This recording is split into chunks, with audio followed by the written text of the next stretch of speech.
Anjing menggonggong, kafilah berlalu. Mungkin itu adalah sapaan awal saya yang tepat ketika kita mau berbicara tentang sosok lawyer yang bernama Farhad Abbas. Assalamualaikum warahmatullahi wabarakatuh. Salam Om Swastiastu. Namo Buddhaya, salam kebajikan dan salam sejahtera untuk kita semua, saudaraku sebangsa dan setanah air. Kali ini saya ingin menyajikan satu cuplikan video yang cukup menarik, di mana di sini kita akan mendengarkan klarifikasi yang disampaikan oleh seorang lawyer yang bernama Farhad Abbas ini, ketika pada hari kemarin kita semua netizen Indonesia dikejutkan ketika Denny Sumargo alias Densu menyambangi rumahnya. Apakah seorang Farhad Abbas ini mulutnya akan diam? Nyatanya ternyata tidak. Kali ini dia masih beralibi. Dia masih mengatakan bahwa saya adalah pribadi yang berintegritas, saya adalah lawyer yang profesional, dan lain sebagainya. Tetapi untuk lebih jelasnya, saya ingin mengajak pemirsa sekalian, mari kita bersama-sama mendengarkan terlebih dahulu klarifikasi dari seorang Farhad Abbas ini ketika rumahnya didatangin oleh Denny Sumargo. Inilah cuplikan video selengkapnya. Saya bilang, lu berani masuk ke rumah gue, satu langkah aja, lu nyerang gue hajar, itu wajar dong. Tapi dia nggak nyerang, dia baik-baik bawa wartawan, masa saya pukul? Yang ada dia laporin saya masuk penjara, kan kira-kira seperti itu. Buat apa? Kita kan lawyer, kita punya otak, kita punya ilmu. Nah, tapi jadi ribet-ribut gitu. Tapi gini Bang, maksud aku, abang kan udah kenalin hajar dan pukul gitu. Dan abang kan juga orang hukum, aku yakin Bang Densu juga tahu itu gitu Bang. Iya. Dan kenapa kok sampai ke rumah sampai seperti itu gitu? Bisa nggak tahu, terlalu berani gitu. Kecuali saya nantang, ayo kamu ke rumah saya. Ya saya, dia bilang dia mau nyari saya, DWA saya. Ternyata sana ya, saya namanya tuan rumah ya. Saya tunggu-tunggu dia serang nggak gitu. Cuma saya malas ribut gitu. Saya fokus ke pembela kaum yang lemah gitu. Kenapa Denny ada di situ? Dia bilang saya nimbrung loh. Bukan, yang memasukkan rekening Agus itu adalah Bang Densu. Kemudian uang terkumpul dan mereka sudah gembar-gemborkan Agus untuk biaya pengobatan, nanti bisa dipakai untuk modal kerja, modal usaha. Itu kan namanya rezeki, bukan kumpul. Kalau misalnya masuk ke rekening yayasan bagi-bagi tanpa jelas orang menyumbang bukan buat si A atau si B gitu. Kan yayasan bilang, kami membuka open donasi 3 hari, lewatnya adalah untuk yayasan operasional ODGJ. Ya berarti kan nggak jelas dong yayasan ini. Kita audit. Dan itu belum. Iya. Sekarang kantornya di mana? Susah sekali mencari kantor yayasan ini. Apakah yayasannya aplikasi? Apakah yayasannya adalah fiktif? Kita nggak tahu. Yang di Jakarta Barat itu KTP yang punya pun nggak ada. Bayi balitanya katanya udah dicek tidak ada. Orang gilanya pun disuruh pulang kan, udah sembuh. Jadi heboh hanya saat orang mendonasi, tapi setelah itu nggak ada. Agus buktinya sekarang udah terlempar, tapi bikin surat bahwa ini boleh pakai uang, tapi untuk membuat alibi saja. Tapi kenyataannya tidak ada. Oleh karena itu kita laporkan. Nah, kalau Mas tanya kenapa, Densu tanya kenapa orang yang membantu dilaporkan, bukan itu Pak. Dia membantu apa?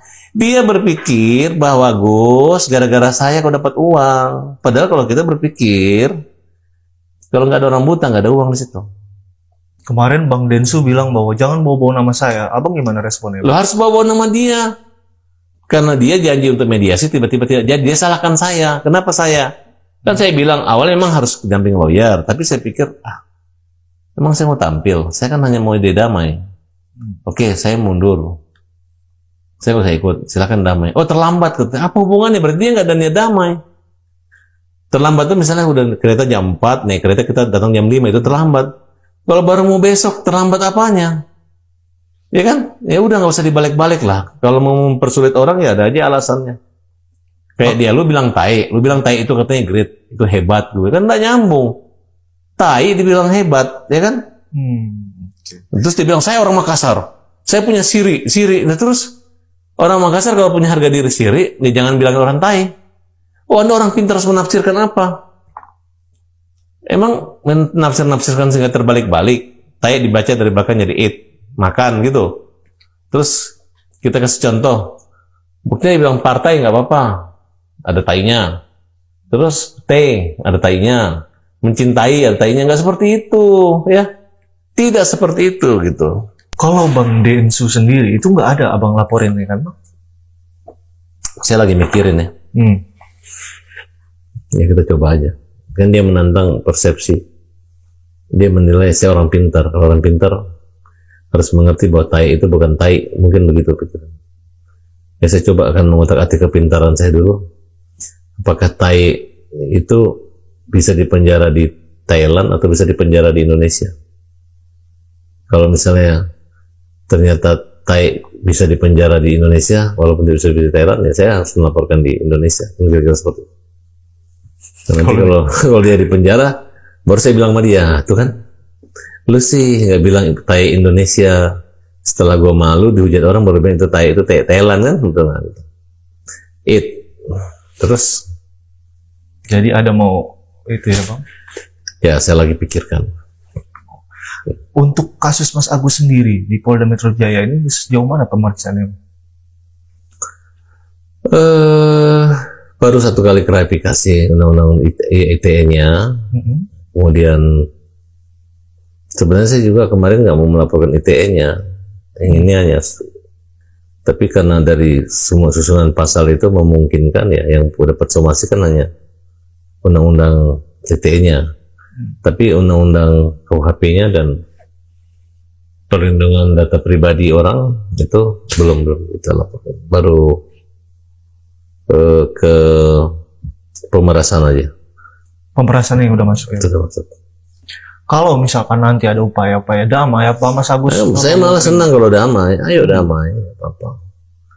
Tapi jangan kayak John LB kemarin, damai mau ngasih 300 juta, tapi uang di Nopi kan terbalik-balik itu. Ada bilang gitu? Iya, ada dia bilang gitu. Dia mau ngasih uang untuk rumah apartemen seharga 300 juta. Dikasih uang 100 juta, damai.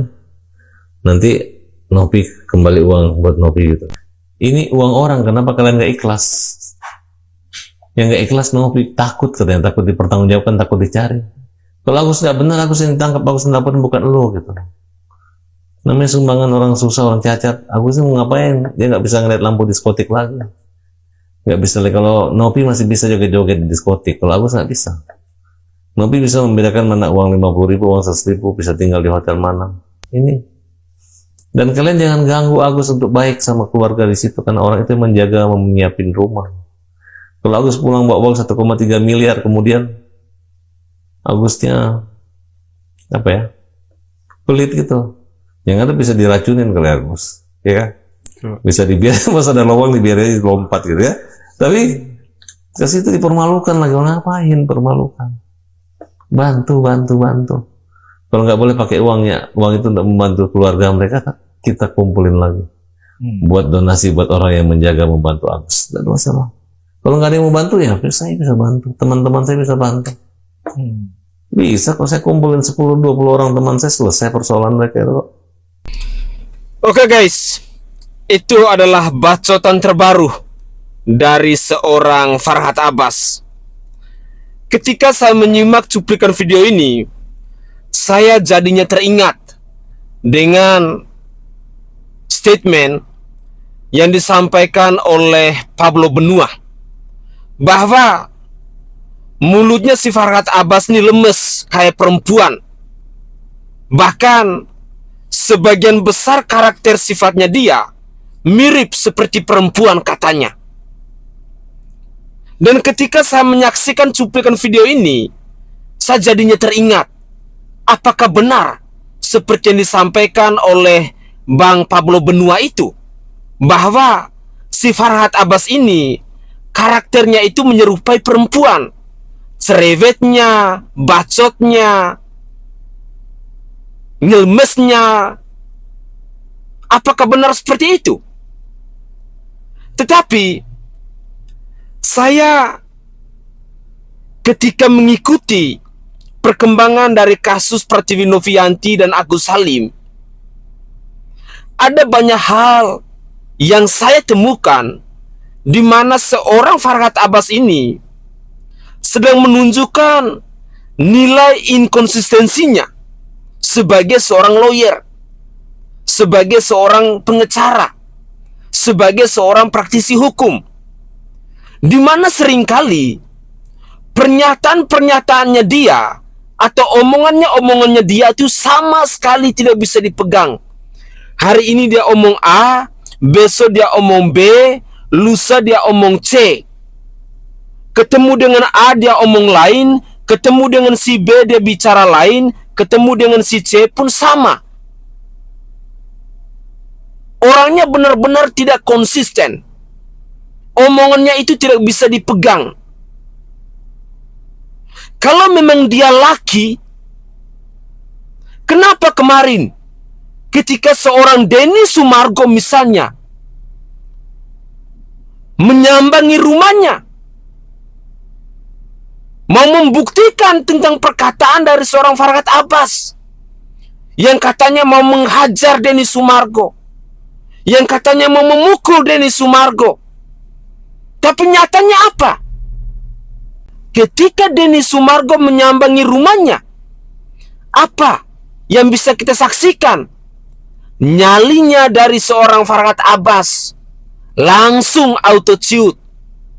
Makanya tadi saya katakan bahwa anjing menggonggong, kafilah berlalu. Di depan Denny Sumargo, nyalinya ciut.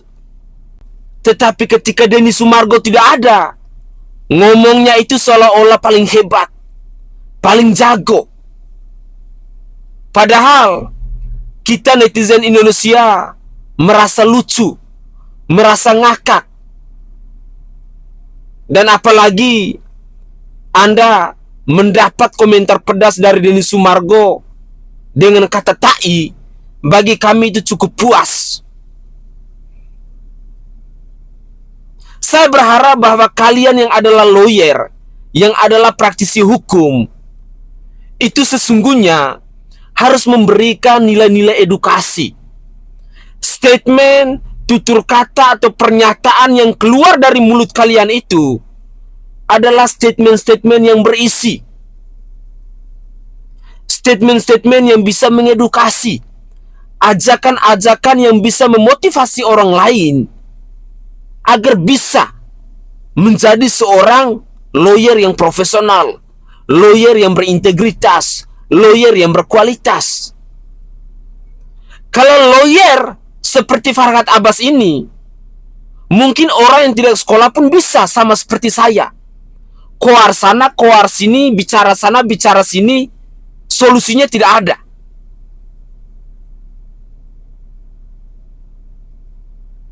Semoga saja apa yang disampaikan oleh Farhad Abbas ini jangan ditiru oleh kita generasi penerus bangsa.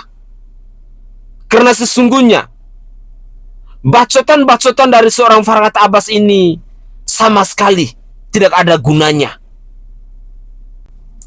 Tetapi seorang Farhad Abbas ini, di mana ada berita viral, pasti di situ dia numpang tenar.